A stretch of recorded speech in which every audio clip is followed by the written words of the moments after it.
présenter rapidement pour ceux qui ne me connaissent pas ou qui me connaissent peu.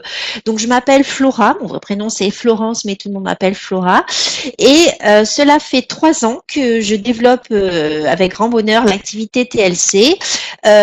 Officiellement, 6 mois de plus ont passé en fait avant que je ne démarre en tant que IBO, donc en tant que distributrice TLC, puisqu'effectivement à l'époque où on m'a présenté TLC et le Yazoti, donc c'était fin 2014, sur la France, il n'y avait rien, il n'y avait pas de présence ni de la société ni des produits sur la France, donc évidemment il n'y avait aucun support technique, aucun document.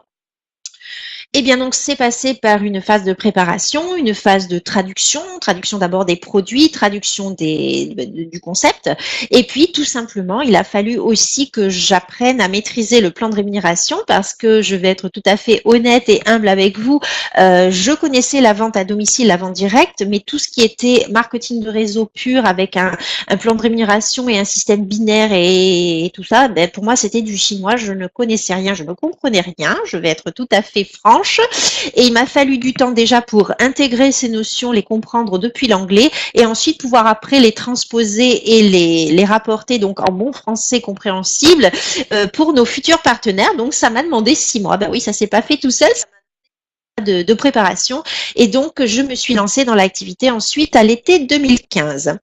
Donc en fait, qu'est-ce qui a fait que je choisisse plus particulièrement TLC et le Yazoti? Eh bien tout simplement, c'est vrai que j'ai eu un gros coup de cœur pour ce produit, pourtant je ne suis pas du tout attirée par les thés, les tisanes, ce genre de choses, c'est pas trop mon truc, mais c'est vrai que j'ai eu un gros coup de cœur pour le Yazoti et plus particulièrement le Yazoti parce que à l'époque où j'ai démarré, donc il y a 3 ans, il y avait très peu d'autres produits disponibles pour nous en dehors du Yazoti, du NutraBurst et 2-3 autres produits, mais vraiment on n'avait pas toute la variété de choses que nous avons aujourd'hui à notre disposition. Mais j'ai vraiment eu un coup de cœur pour le Yazoti parce que j'ai vraiment compris que c'était un produit qui était innovant. J'ai compris que c'était un produit qui allait plaire à tous, hein, que quelle que soit notre culture, notre pays d'origine, quel que soit notre notre mode de vie, ben, j'ai vraiment compris que c'était un produit qui pouvait plaire au plus grand nombre. J'ai compris également que le plan marketing, c'était quelque chose d'extrêmement était accessible à tous, accessible en termes de compréhension, même pour des gens novices comme moi qui ne comprenaient rien au départ. Il faut pas, faut pas avoir fait Polytechnique pour entrer dans la compréhension de ce plan de rémunération et surtout comprendre que très rapidement, même si on comprend pas tout, au moins on comprend qu'on peut générer de l'argent rapidement, rien qu'avec la vente des produits. Et ça, c'est vraiment un énorme plus parce que c'est vrai que quand vous démarrez une société de marketing de réseau, vous avez envie de gagner de l'argent rapidement pour vous dire ça marche, c'est normal, on est tous comme ça, on est tous pareils. Et c'est vrai que si vous mettez 6 mois, 1 an pour générer vos premières commissions, bon, vous vous démotivez, vous vous démoralisez. Or là, bah, effectivement, quand vous rentrez dans cette activité, qu'on vous apprend effectivement le b.a.-ba, le basique au niveau de la vente du produit et que vous pouvez générer des profits rapidement, vous vous dites ah, quand même, c'est intéressant. Donc effectivement, moi, j'ai été vraiment séduite par cet aspect-là. Et en plus, ça tombait à un moment où les réseaux sociaux étaient en pleine explosion, en pleine mutation, et notamment, par exemple, les personnes qui commençaient à vraiment générer des très gros revenus sur YouTube, les premiers gros YouTubeurs qui commençaient à générer de l'argent grâce à ces plateformes. Et donc, je me suis dit que les réseaux sociaux seraient un tremplin vraiment absolument fantastique et idéal pour venir compléter notre action sur le terrain, puisque bon, notre travail de base, c'est le contact de personne à personne, etc. Mais je me suis dit effectivement que les réseaux sociaux allaient nous permettre de démultiplier nos efforts et d'avoir vraiment beaucoup de succès au-delà de simplement nos petites frontières, au-delà de notre ville, village. Enfin voilà, que ça allait nous permettre de nous développer 10 fois plus vite, 100 fois plus vite. Donc ça, c'était vraiment très, très important. C'est vraiment ce qui m'a séduit au départ. Et j'ai très vite réalisé que les réseaux sociaux, c'est un milieu un petit peu complexe. Hein. Tout le monde n'est pas youtubeur à succès. Tout le monde ne réussit pas à cartonner sur Instagram. Et pareil sur Facebook, ça demande de la maîtrise. Ça demande de la compréhension. Et donc, on va revenir sur Facebook. Nous a encore plus compliqué les choses il y a à peu près 6 mois, fin 2017, puisqu'ils ont changé leur algorithme. Alors, leur algorithme, qu'est-ce que c'est que ça? Eh bien, tout simplement, c'est une tuerie.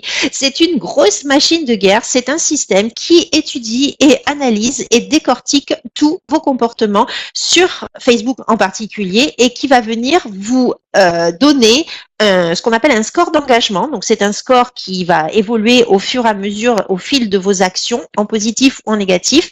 Donc, si vous avez un score d'engagement qui est élevé, ça veut dire que vous répondez aux critères de Facebook et c'est super. Donc, Facebook, en récompense, va vous permettre d'avoir une visibilité maximale sur votre travail, que ce soit vos publications, que ce soit vos lives Facebook, ça sera diffusé au plus grand nombre et pour un maximum de temps. Et plus votre score d'engagement va diminuer parce que vous ne répondez pas aux critères Facebook, parce que vous ne respectez pas les normes en vigueur au niveau de l'algorithme et des règles de Facebook. Et qu'est-ce qui va se passer? Donc, vous allez perdre en visibilité, vous aurez moins de likes, vous aurez moins de commentaires et pire encore, vous pouvez vous retrouver à ce que j'appelle la case prison, c'est-à-dire mis un petit peu en quarantaine. Mais ce qui est un petit peu sournois dans le système, c'est que vous ne le savez pas. Vous continuez à faire votre travail et vous ne savez pas que vous avez perdu en visibilité et tout ça. Et en fait, si vous voulez, je m'en suis rendu compte il y a quelques temps, parce que j'ai des personnes qui avaient démarré l'activité avec moi en 2015 et qui avaient cartonné sur les réseaux sociaux et Facebook en particulier, qui continuaient donc à faire le travail qu'elles ont toujours fait et qui commençaient à me dire je comprends pas, j'ai plus de likes, j'ai plus de commentaires, j'ai l'impression que les gens se lassent. Alors non, les gens sont pas du tout dans une phase de lassitude puisque effectivement au jour d'aujourd'hui TLC, mais plus encore que TLC, le marketing de réseau en règle générale est en plein essor. TLC est en plein momentum, c'est-à-dire que là, on explose littéralement et en particulier sur la francophonie. Donc non, il n'y a pas de lassitude du tout. Mais comme je suis une personne, je suis pas très douée au niveau technologie, tout ça, et j'aime comprendre ce que je fais, ce qui se passe, j'aime maîtriser les choses. Donc je me suis dit, il y a certainement une raison derrière ça. J'ai cherché, j'ai trouvé. Et la raison du pourquoi, eh bien, c'est ce fameux algorithme. Alors, je vais vous expliquer pourquoi. Eh bien, tout simplement parce que à la base, donc Facebook, c'est une plateforme sociale. Hein, qui dit sociale, c'est une plateforme qui a été créée pour que vous puissiez rester en contact avec vos amis proches, et élargir au fur et à mesure votre cercle d'amis pour en avoir un maximum. Mais ça restait dans de l'individu, on va dire du particulier. Et vous le savez, Facebook a toujours été clair là-dessus. Donc, il existe aussi la possibilité de se développer via les pages business de Facebook et de ces pages Facebook, ces pages business qui sont associées donc à des publicités payantes, ces fameuses publicités que vous voyez apparaître à la droite de votre fil d'actualité. Donc, ce sont des annonceurs commerciaux, donc ça peut être des petits entrepreneurs comme des grosses sociétés qui vont payer Facebook. Et Facebook, c'est une société qui vit eh bien de ses revenus commerciaux, hein, de la publicité, etc. C'est là-dessus qu'ils font vraiment beaucoup d'argent. Donc, ils sont pas fous, Facebook. Ils avaient bien compris, si vous voulez, qu'on dissociait l'aspect personnel, je parle à mes amis, je partage à mes amis, et le côté business, j'utilise les pages Facebook pour développer mon business et potentiellement je paye des publicités payantes à Facebook qui aident par effet boule de neige Facebook à continuer à se développer. Donc ça, si vous voulez, c'était dans l'idéal. Et puis les modes de communication ont changé. Moi, je l'ai constaté effectivement depuis 3 ans que je suis sur Facebook un petit peu plus, même beaucoup plus, pour développer TLC. Je me suis rendu compte que de plus en plus d'acteurs du marketing de réseau, s'étaient appropriés les réseaux sociaux et en particulier Facebook. Donc Facebook aussi s'en sont rendus compte, ils sont pas débiles et ils sont en première loge. Donc du coup, ils se sont dit attends, il y a des gens qui utilisent leur fil d'actualité perso pour développer leur business, c'est pas cool, ça nous prive d'une partie de revenus puisque ces gens-là page business et payer des annonces payantes pour développer leur business, ça serait beaucoup mieux et ça nous ferait gagner des sous. Donc, ils ont dit, ces gens-là, on va les pénaliser. Mais alors, comment on va faire? On va pas les pénaliser d'une manière financière en leur faisant payer des amendes, mais on va les pénaliser en les limitant dans leur visibilité, dans leur accessibilité à contacter un grand nombre pour diffuser leurs parutions, leurs publications ou éventuellement leur live Facebook. Et ça, vous le savez pas forcément, vous vous en rendez pas compte, pas forcément.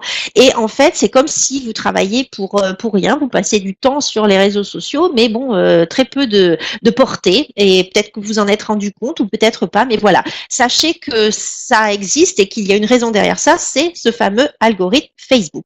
Donc en fait, pour faire simple, qu'est-ce que Facebook veut que vous fassiez? Facebook veut que si vous utilisez votre fil d'actualité, c'est parce que vous êtes un individu, un particulier, et que le but de votre présence sur votre fil d'actualité d'être social et engageant. Je vous incite à prendre des notes et de bien noter ces termes parce qu'ils vont revenir vraiment très très souvent, social et engageant. Social, ça veut dire que vous êtes quelqu'un de social, que vous aimez le contact avec les autres, mais un contact véridique. Et engageant, ça veut dire que vous allez vers les autres ou que vous répondez aux autres, que vous avez une interaction avec vos amis Facebook, avec les gens qui vous contactent et que vous avez donc, vous créez quelque chose. C'est pas juste le fait de cumuler des amis Facebook pour rien et puis de pas interagir avec eux. Ça, c'est vraiment un non-non pour Facebook et pour son algorithme. Donc, plus vous allez être donc social et engageant, plus vous allez parler, commenter, liker les choses des autres et inversement, en retour, les gens vont venir vers vous. Bah, du coup, ça va faire effet boule de neige et c'est très positif pour vous. Donc, on va passer, maintenant, je vais vous expliquer un petit peu comment ça va se passer dans le... Donc, une chose qui est très, très importante, c'est le timing. Donc, je vais m'expliquer. Facebook, je viens de vous le dire, a envie que vous soyez social et engageant. Concrètement, comment vous allez faire? Donc, admettons qu'à midi, vous avez décidé de faire une publication, que ce soit une publication sur un produit ou parler de quelque chose en particulier, ou mieux encore, vous avez décidé de faire un live Facebook. Je vous rappelle que, donc vous l'avez compris, sur les réseaux sociaux, on se doit d'être original, on se doit d'être unique, on se doit d'être créatif, on se doit de faire du qualitatif et encore plus maintenant avec cet algorithme, on fait du qualitatif, on n'est pas là pour bousculer un maximum de personnes, pour leur dire mon produit c'est le meilleur, pour leur dire mon activité et mon opportunité c'est la meilleure, faut venir avec nous, on n'est pas là pour faire ça. Rappelez-vous de cette phrase que les Américains utilisent souvent et que je trouve vraiment très très vraie.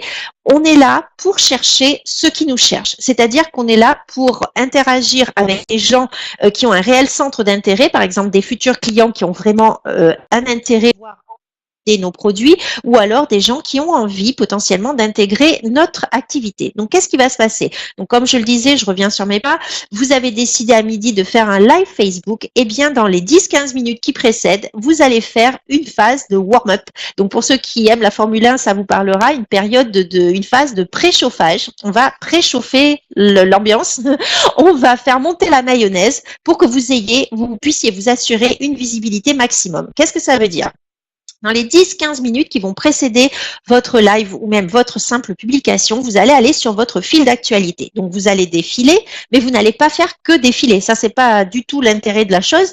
Vous allez cibler les gens que vous avez envie d'attirer à vous, donc potentiellement vos futurs clients si vous avez décidé de faire un live sur des produits ou potentiellement des futurs partenaires d'activité si c'est un live sur une opportunité. Vous allez liker une de leurs publications qui va apparaître sur votre fil d'actualité et encore mieux que liker, vous allez commenter. Vous allez mettre un petit quelque chose, une image, un petit texte, peu importe, mais vous allez interagir, donc vous allez être social et engageant. Donc, je reviendrai vraiment sur ces termes social et engageant. C'est vraiment les maîtres mots de ce que vous devez faire pour faire monter la mayonnaise.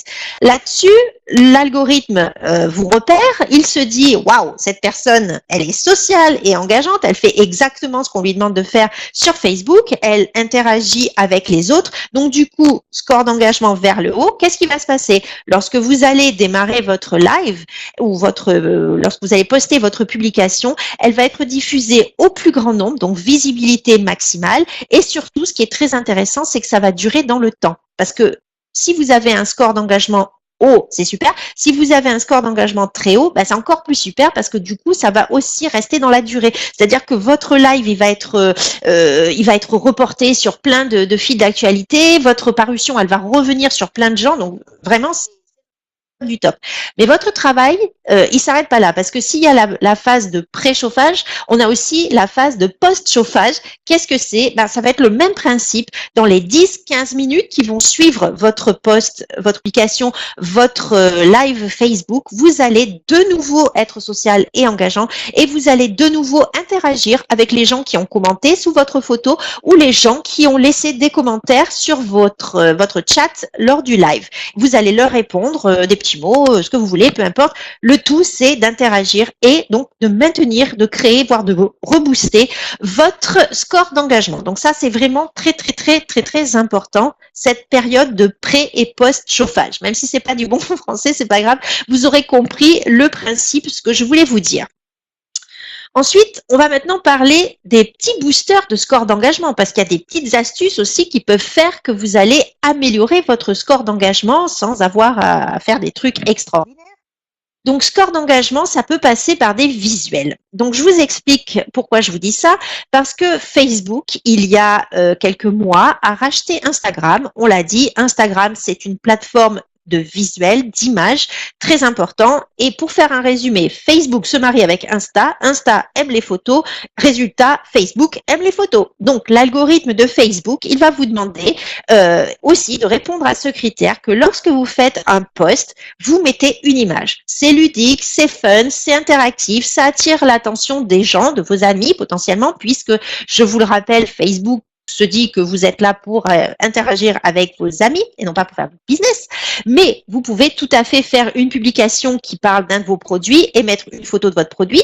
Ça peut être tout autre chose. Ça peut aussi être une publication que vous faites par rapport aux cerises qui ont poussé dans votre cerisier. Donc, vous allez mettre une photo de votre arbre.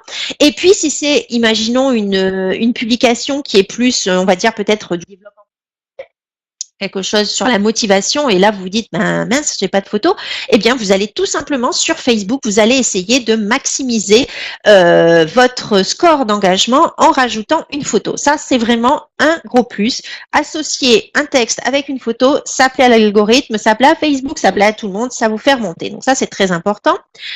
Toujours dans un aspect de visuel, toujours dans un aspect de côté ludique, fun, machin chose, vous allez aussi utiliser les emojis, les émoticônes. Alors attention, là c'est pareil, on utilise avec modération. Vous n'allez pas mettre toute la panoplie des emojis qui sont disponibles lorsque vous allez faire une publication. Limitez-vous à 3-4 en fonction de la taille de votre texte. Mais ça aussi, ça rentre dans le côté fun. L'algorithme, il aime bien parce que par défaut, si vous voulez, l'emoji, l'émoticône, c'est pas quelque chose de très très professionnel. Vous verrez pas les vrais professionnels, les grosses entreprises, les grosses boîtes, vous les verrez pas poster avec des emojis en général. Pour Facebook, ça a un côté personnel, ça a un côté individuel, ça a un côté particulier de mettre des emojis. C'est juste pour faire du fun, ça rentre dans le côté social. Et donc, n'hésitez pas à rajouter donc quelques petits emojis. De même, toujours dans cet aspect de visuel, Facebook et son algorithme apprécient beaucoup ce que eux-mêmes ont mis en place il y a quelques mois, c'est-à-dire les GIF, GIF. Vous avez remarqué que dans la zone commentaire en dessous d'une photo, en dessous d'un live, peu importe, vous avez, c'est surtout en dessous des publications, vous avez une zone où vous pouvez cliquer sur GIF et là, vous avez la possibilité de mettre en image animée, image fun, pareil, vos émotions. Donc, par exemple, c'est idéal pour la phase de préchauffage, la phase de warm-up, parce que du coup, si vous contactez une personne, si vous ciblez une personne qui vous intéresse, vous avez envie qu'elle vienne à votre live, mais vous la connaissez pas, la personne. Donc, c'est toujours très délicat d'aller commenter sur une photo dame pour lui dire elles sont trop bien vos cerises, et du coup la dame elle vous connaît pas, elle va se dire je sais qu'est-ce qu'il me veut celui-là. Donc des fois les gifs, ça peut aussi être un moyen de briser la glace. Vous pouvez mettre une image sympa, un waouh, vous tapez n'importe quel texte, bisous, machin truc, peu importe, ça aussi l'algorithme Facebook il va aimer. Donc plus vous allez utiliser des images, plus vous allez utiliser des emojis, plus vous allez utiliser les fameux gifs, GIF, et bien ça va booster votre score d'engagement, ça va faire de vous une personne sociale et engageante, ça va rentrer absolument dans les critères de séduction de l'algorithme, et là, vous êtes bon. Et maintenant, on va passer à ce que les Américains appellent les no-no, les totales non-non, les choses à bannir absolument. Et donc, il y a des choses très importantes. Et là encore, je vous invite à prendre des notes. Donc, une chose qui est essentielle, je vous le rappelle, j'en ai déjà parlé, je l'ai déjà dit tout à l'heure, mais Facebook, vous devez être unique, vous devez être créatif, vous devez être innovant. Vous devez être personnel et vous devez utiliser des choses qui ne sont propres qu'à vous. Vous devez créer votre propre identité. On parlait des youtubeurs tout à l'heure, on parlait des instagrammeurs, si tant est que ça puisse se dire, des personnes qui réussissent sur Instagram, c'est parce qu'ils se sont créés une identité. Ils sont uniques, c'est pas des clones, ils sont vraiment des gens à part entière qui ont créé leur univers. Et vous sur Facebook, c'est la même chose. Et je vous en conjure, vraiment bannissez, mais vraiment bannissez au total les copier-coller. C'est épouvantable. Alors déjà, c'est épouvantable quand on est spectateur. Imaginez qu'une personne soit en relation avec plusieurs distributeurs TLC et elle voit sur son fil d'actualité 50 fois la même photo, le même commentaire, les mêmes emojis, les mêmes trucs. C'est horrible, ça donne pas envie. Et alors, l'algorithme Facebook, bah, lui, il est exactement pareil, mais lui, il va encore plus vite. Donc, lui, il repère en un dixième de seconde un copier-coller. C'est bon, clic-clac, dégage. Toi, tu vas voir ton score d'engagement qui va diminuer, mais alors de manière magistrale, et tu vas dégager. Donc, si vous voyez une photo qui vous plaît, si vous voyez un post qui vous plaît, une publication qui vous plaît, vous pouvez vous l'approprier, mais de grâce, changez les termes, prenez vos propres termes, faites vos propres mots. Même si vous démarrez l'activité, même si vous n'êtes pas super à l'aise, vous parlez français, vous savez faire, donc du coup, vous reformulez d'une autre manière, vous faites quelque chose de personnel, et vous surtout, vous essayez de créer votre style. Soyez différent, soyez vous-même. Ne soyez pas un clone parce que ça, c'est vraiment, vraiment, vraiment ce qui fait réagir. Mais alors là, alerte maximum de l'algorithme Facebook. Vous êtes un clone, donc vous êtes un spammer potentiellement et donc vous passez directement à la case prison. Vous n'êtes pas bon, on va vous mettre en quarantaine. Vous allez vraiment y perdre. C'est vraiment au détriment de la qualité de votre travail. Vraiment, vous ferez du travail pour rien. Donc, bannissez les copier-coller, je vous en supplie. Parce que ça, on les revoit et c'est épouvantable, même à titre personnel en tant que spectateur. Donc ça, c'est vraiment très important. Bannissez les copier-coller. Une autre chose hyper importante à bannir, qu'il ne faut absolument plus faire, c'est de poster le lien de votre boutique dans votre publication. Ça, c'est pareil. L'algorithme, en une fraction de seconde, vous détecte lien de boutique égale quoi? Égale business. Qu'est-ce que tu fous là sur un fil d'actualité personnel? Tu es pas sur les pages Facebook? Boum! Je te punis, je te fais descendre ton score d'engagement. Comme ça, hyper rapidement, et je te file directement à la case prison. Tu dégages, tes posts, on va plus les voir. Voilà, ça c'est immonde. Le poster son lien, c'est vraiment se tirer une balle dans le pied. Alors vous allez me dire, oui, mais moi, j'ai envie d'utiliser mon fil d'actualité parce qu'il y a des gens qui réagissent. Ok, super. J'ai envie de leur montrer mon lien, j'ai envie de pouvoir le poster. Bah oui, ben vous pouvez le faire quand même. Vous pouvez le faire quand même. Mais qu'est-ce que vous allez faire? Vous n'allez pas le poster dans le corps de votre publication, mais vous allez le mettre sur la première ligne de vos commentaires. Vous allez commenter vous-même votre propre post en mettant votre lien de boutique. Et là, ça va coller, ça va pas être considéré comme du spam. Ça nous renvoie aussi au problème de l'identification. Admettons que vous voyez une photo que vous trouvez super sympa, un témoignage de perte de poids, par exemple, et vous avez envie de le partager avec toute votre équipe. Donc, vous allez sur la photo, vous cliquez et vous identifiez, vous identifiez 100 personnes. Mais le souci, c'est que sur les 100 personnes, il y en a peut-être 90 qui n'ont rien à faire, qui ne veulent pas du tout poster ça sur leur fil d'actualité, donc qui vont refuser l'identification. Et là, l'algorithme, il explose, il se dit qu'est-ce que c'est que ça? Il se dit c'est du spam. Vous avez envoyé à 100 personnes un truc que 90% des gens refusent, c'est du spam. Et je vous rappelle le principe, vous êtes considéré comme un spammer, score d'engagement et viré à la case prison. Très, très, très, très mauvais.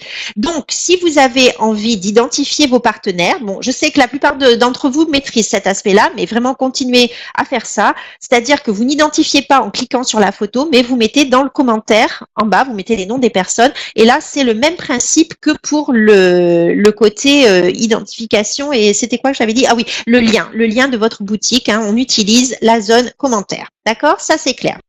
On a bientôt fini, je vous rassure.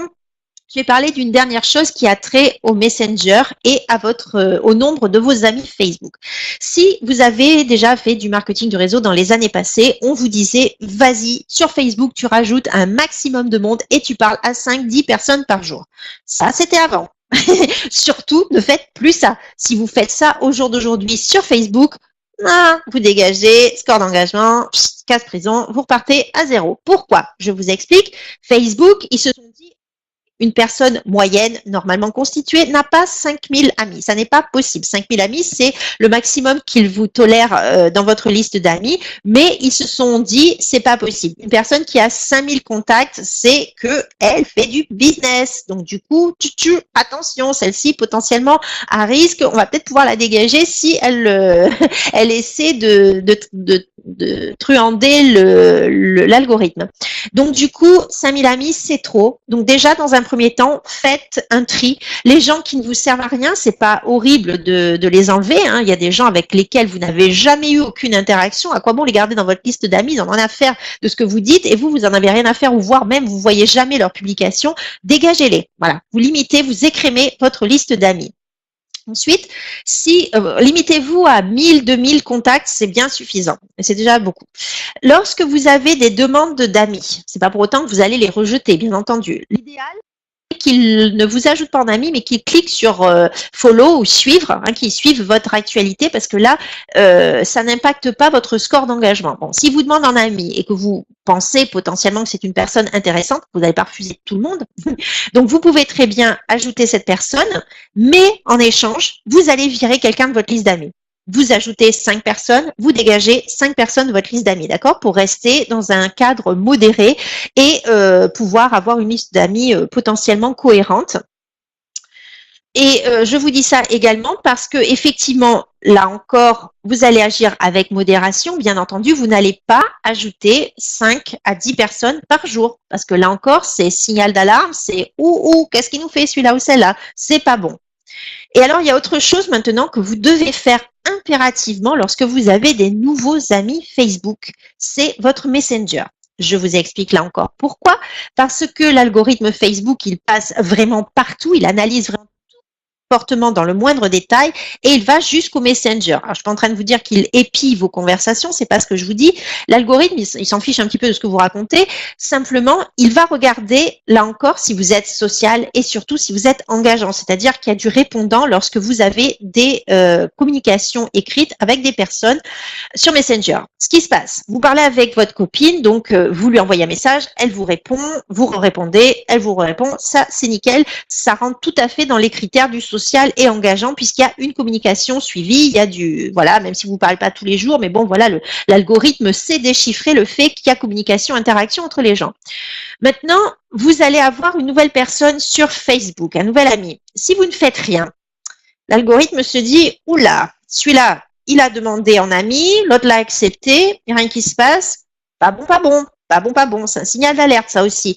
Donc, ce que je vous encourage vivement à faire, lorsque vous avez une demande d'amis, arrive aussi que vous-même, vous ayez demandé quelqu'un en ami, encore que, comme je vous l'ai dit, je vous incite plutôt à faire des suivis, des follow, mais si vous avez vraiment envie de demander une personne en ami, eh bien, lorsque les deux ont accepté, je vous invite vraiment, vraiment à contacter par Messenger la personne en lui disant merci de m'avoir ajouté ou accepté. Et surtout, surtout, vous finissez par une question parce que quoi? Eh bien, une question, ça appelle une réponse. C'est logique. Donc, si la personne répond, c'est cool pour l'algorithme, ça lui plaît. Il se dit, social, engageant, nickel, score d'engagement, toujours très bien, on maintient, tout va bien. Par contre, imaginons que la personne, elle en a rien à faire, elle vous a ajouté sur Facebook, mais elle s'en fout de vous. Franchement, elle n'a pas envie de vous parler, donc du coup, elle vous répond pas à votre question. Et au bout d'une semaine, 2 semaines, l'algorithme se dit, là, il y avait une question, mais il n'y a pas de réponse. Il n'y a pas d'interaction entre les deux. Pas bon, pas bon.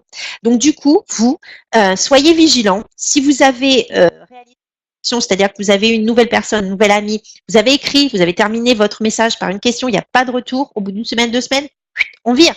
De toute façon, c'est pas moche puisque ça veut dire que la personne, elle s'en fout royalement de vous, elle n'a pas envie de vous répondre, elle n'a pas envie de vous parler. Donc, du coup, quel intérêt de la garder dans vos contacts au risque de vous pénaliser? Donc, voilà. Voyez, donc tout ça, ce sont des petites astuces, des petits trucs et astuces qui sont, c'est pas méchant, c'est pas très compliqué, mais ça peut vous permettre de vraiment changer la donne et de vraiment pouvoir faire un travail qualitatif sur Facebook parce que je vous le dis et redis, cet algorithme il est pas gentil, il va pas vous laisser tranquille si vraiment vous ne faites pas ce qui est demandé ou alors vous décidez vraiment d'aller utiliser les pages business, auquel cas là ce sera encore autre chose. Mais si vous maintenez que vous voulez continuer à utiliser votre fil d'actualité, conformez-vous au désir de l'algorithme Facebook parce que sinon vous allez être saqué. Vous ne le saurez pas. Mais ça veut dire que vous allez travailler quasiment pour rien parce que vos posts, vos lives, tout ça n'auront aucune visibilité, n'auront aucune portée, toucheront vraiment un très très faible nombre de gens et effectivement, moins vous touchez de gens, moins vous risquez de vous développer. Donc je reprends mes petites notes pour être sûre de ne rien avoir oublié. Alors si j'ai oublié une dernière petite chose, effectivement, donc si vous êtes de la vieille école entre guillemets par rapport au marketing de réseau, donc on vous a certainement dit à l'époque, mais ça encore c'était avant, on vous disait certainement de faire à peu près 10 posts Facebook par jour, que vous deviez alterner entre quelques posts sur des produits, quelques posts sur des témoignages avant-après, quelques posts personnels et quelques posts, par exemple, de motivation. Alors là, si vous faites 10 posts par jour, bim, badaboum, c'est pas bon, ça va encore réveiller notre ami l'algorithme dans le mauvais sens, ça va le mettre de mauvaise humeur, c'est pas bon. 10 posts par jour égale égale score d'engagement qui se casse la gueule, égale vous partez à la case prison, d'accord? Donc, limitez-vous à 2-3 posts par jour. Je vous rappelle, mettez des photos, mettez des emojis en quantité raisonnable, utilisez les gifs lorsque vous êtes dans votre période de préchauffe pour aller faire monter la mayonnaise. Voilà, c'est des petits trucs tout simples. J'espère que ça a pu vous parler, j'espère que c'est clair pour vous. C'est des petites choses qui sont vraiment utiles parce que on est là pour avancer, pour se développer et vraiment cet algorithme il est là pour vous un peu vous saboter, vous saborder. Donc du coup vraiment tenez compte de ça. Alors c'est pas évident parce qu'on peut pas tout changer du jour au lendemain parce que on a une certaine habitude, on a des habitudes qui sont ancrées. Donc ça va être une espèce de gymnastique. Pensez à faire le ménage dans votre liste d'amis, pensez à ne plus mettre votre lien, pensez à tout ça. Voilà, pensez à contacter vos nouveaux amis en finissant par une question ouverte et tout ce genre de choses vraiment très très important pour vous. C'est pour vous faire gagner du temps, de l'énergie et pour pas vous laisser perdre du temps, pas faire du travail pour rien, quoi. Ça serait dommage. Si cette petite formation vous a plu, je suis tout à fait disponible pour la rediffuser en petits groupes avec vos équipes. Donc n'hésitez pas à contacter vos uplines pour qu'on puisse l'intégrer à vos plannings de formation si ça vous plaît. En individuel aussi, je suis tout à fait disponible. Donc n'hésitez pas à me contacter. Hein. Donc Flora, vous me trouverez sur Facebook. Et j'espère que ça vous a plu. Surtout, j'espère que ça pourra vous aider, vous apporter des petits plus pour pouvoir mieux vous développer encore. Je vous remercie beaucoup pour votre attention et je vous dis à très bientôt.